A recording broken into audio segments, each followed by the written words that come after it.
Shadow Golduck is the Pokemon that I have recently built up for Spring Cup, and I'm having so much fun with this one, especially with that Shadow Confusion. Able to charge up at a decent pace my charge attacks, those being Ice Beam and Cross Chop, to cover the entire meta of that amazing format of Spring Cup. Now without any further ado though, cue the intro.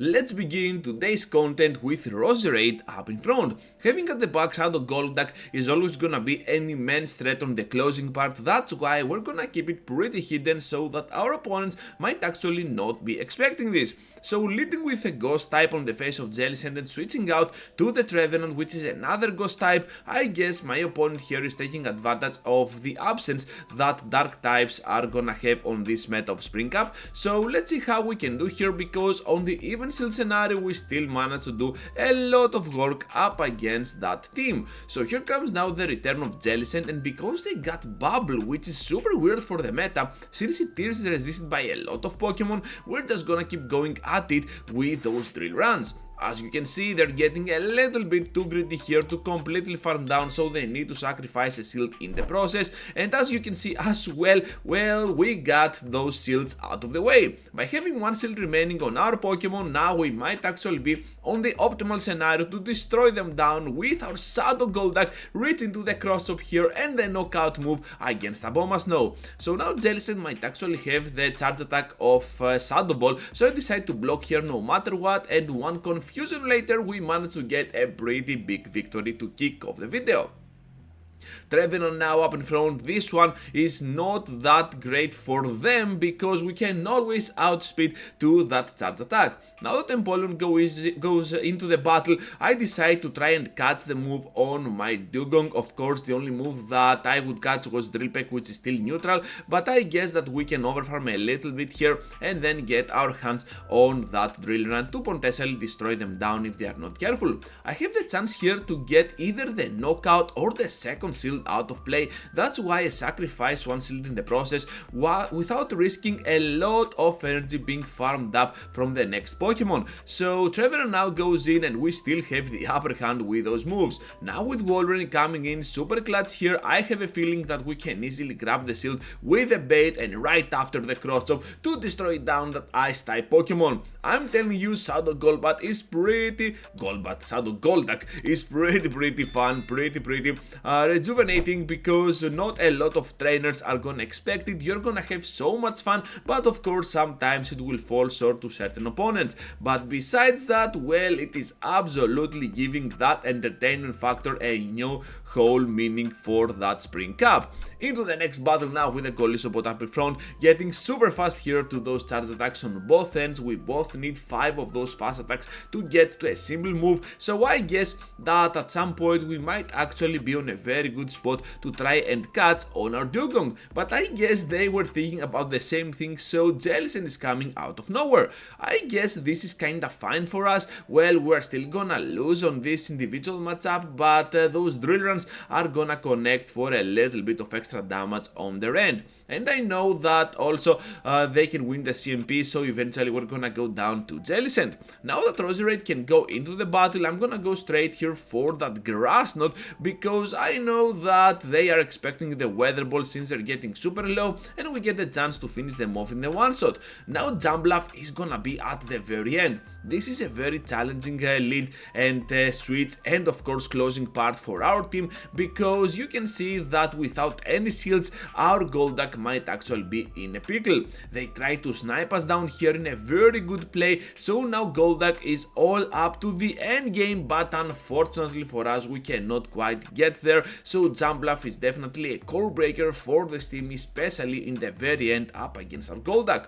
Into the next battle with kind of a bad lead, I guess, because those air slashes are gonna deal so much damage on our glassy lead. And of course our Weather Ball here might actually take them out, but still they can have the upper hand if we are not careful. Now Poliwrath comes in after they take a lot of damage from those ice shards, but at the same time they can do a lot of work with that energy that was was banked for the end game. We just need to be extra careful because those leaf blades can absolutely hurt my Golduck as well by completely one-shotting it down.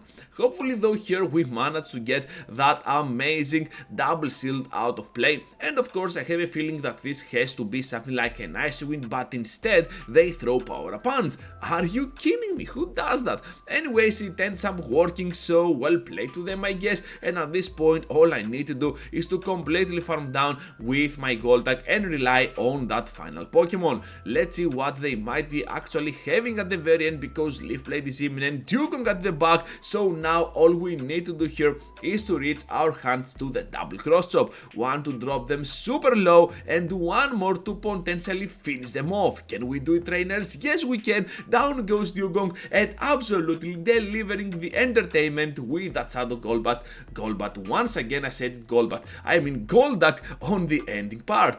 So I'm not used to that Golduck for PvP, but I guess it makes a lot of sense. This is an unusual Pokemon to face in that Go Battle League format. So anyways, now we're having Mobile up against us, one of the most horrific leads that we can get, absolutely, and of course right after we managed to land that Ice Wind on that poor Victreebel. So I have a feeling that they might actually be having Cardan at the very end. This is a common line that Jonkas, I have no clue how he's called, and we can absolutely grab that knockout eventually. So if they have another Razor Leafer at the very end, perhaps we are looking pretty miserable here, and guess what, they do. Hopefully though we can reach here to the cross up and perhaps we can get to another one, but no we cannot. That was super close, since we could absolutely grab the victory if we could have been a little bit luckier over there. Anyways, into the next battle now with Ferrothorn up in front, and of course we managed to get the switch at some point later on, so that's why I did not throw at all. I was expecting them to go for the switch, so banking that energy for the end game makes a lot of sense. Tentacruel now for that drill run to be blocked and do one more before they farm us down. At this point we managed to get the shields out of play. We got 2, they got 0, so we need to rely a lot on that grass knot damage to potentially finish them off. They managed to survive, which is something that I was not prepared for, since now they can still reach to a move, but I want to keep my 2 shields for the very end game. So here comes now a move. Even the Power Whip can be kinda lethal to us at this point. Now at the back they have a Slurpuff, and guess what, trainers, Golduck needs to be sacrificed, because as it seems, unfortunately for the content, my Roserade here will have the upper hand over their team for the closing part, being turned from a leader into an amazing closer. One Weather Ball for Slurpuff and one more to one-shot down the remaining HP that Ferrothorn is having. Into the final one, trainers, and we're having Lantern up in front. This Pokemon is always troublesome for the backline, but not so much for our Roserade. Hopefully they manage to catch here that Grass Knot, and I say hopefully in a very ironic way, because they catch it. Not only that, but I sacrifice so much energy in the process for double resisted damage. So look at that, they got the amazing Mirror Shot, which absolutely destroys down my attack stat, but eventually we still guarantee the immediate knockout with my moves. I have a feeling that this Lantern though is gonna be super troublesome for my backline, so I still need to switch out no matter what right here to my Dugong. Seed Bomb is coming up, I'm just gonna keep going at it for the potential shield and of course the Icy Wind at some point, but let's see how they want to respond, because at this point they come back into the battle with that Lantern, able to get to the surf. Perhaps we could survive this, but it doesn't matter, it is what it is.